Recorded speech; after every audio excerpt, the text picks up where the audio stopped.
पश्चिम Bengal BJP के पूर्व अध्यक्ष दिलीप घोष ने एक ट्वीट के जरिए पार्टी में कई सवाल खड़े कर दिए हैं। उन्होंने पूर्व प्रधानमंत्री अटल बिहारी वाजपेयी के एक बयान को ट्वीट कर कहा है कि एक बात का ध्यान रखें कि पार्टी के एक भी पुराने कार्यकर्ता की उपेक्षा नहीं होनी चाहिए। अगर जरूरी हो तो 10 नए कार्यकर्ताओं को अलग किया जाए, क्योंकि पुराने कार्यकर्ता ही हमारी जीत की गारंटी है। नए कार्यकर्ताओं पर जल्दी भरोसा करना उचित नहीं है।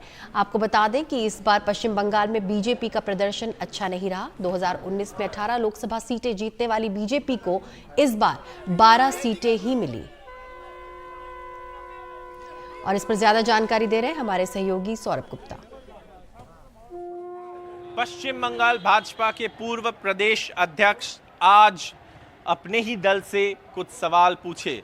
सवाल जरूर महत्वपूर्ण है क्योंकि उन्होंने अटल बिहारी वाजपेयी का कुछ लिखा हुआ बातें फेसबुक पर पोस्ट किया। ये बातें पुराने कार्यकर्ता और नए कार्यकर्ता के बारे में है।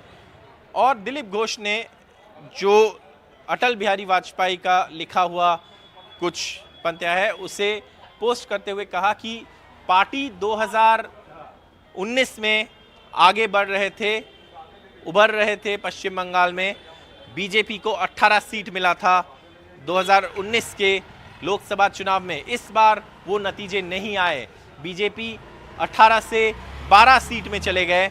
और इस नतीजे के पीछे क्या कारण है, क्या वजह है, इस बारे में सवाल उठा रहा है बीजेपी के पश्चिम बंगाल बीजेपी के पूर्व प्रदेश अध्यक्ष दिलीप घोष। और उन्होंने ये गौर करने वाली बात है कि जो आज यहाँ पे पत्रकार सम्मेलन में बात किए तो वहाँ पे उन्होंने कहा कि ये सारे चीज़ें का सवाल उठाए, लेकिन ये किया उन्होंने पुराने पार्टी में जो मुरलीधर सेन लेन के पुराना बीजेपी का पार्टी ऑफिस है, वहाँ पे उन्होंने ये सवाल उठाए पुराने बीजेपी के लोगों के साथ। और इशारा जरूर नए कार्यकर्ता की तरफ थे। उन्होंने जो सवाल उठाए उसमें उन्होंने ये भी पूछा कि पार्टी तो आगे बढ़ रहे थे, 2019 में उनको 18 सीट मिला था।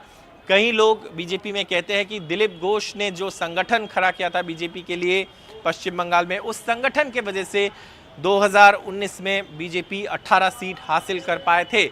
लेकिन 2024 में सीटों की संख्या 18 से घटकर 12 पे आ गए। इसके पीछे क्या कारण है, कौन जिम्मेदार है?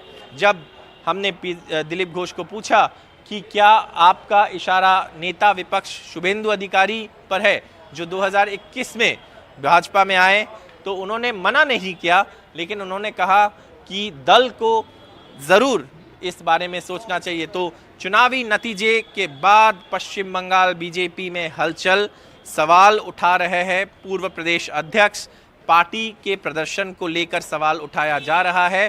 पार्टी के पुराने ऑफिस में पुराने लोगों के साथ सवाल उठाया जा रहा है। और ये पश्चिम बंगाल में बीजेपी का जो चुनावी नतीजा आया है उसके बाद ये सवाल उठाया जा रहा है। कैमरा पर्सन जीडी शंकर के साथ बीजेपी के कार्यालय से सौरभ गुप्ता, एनडीटीवी इंडिया।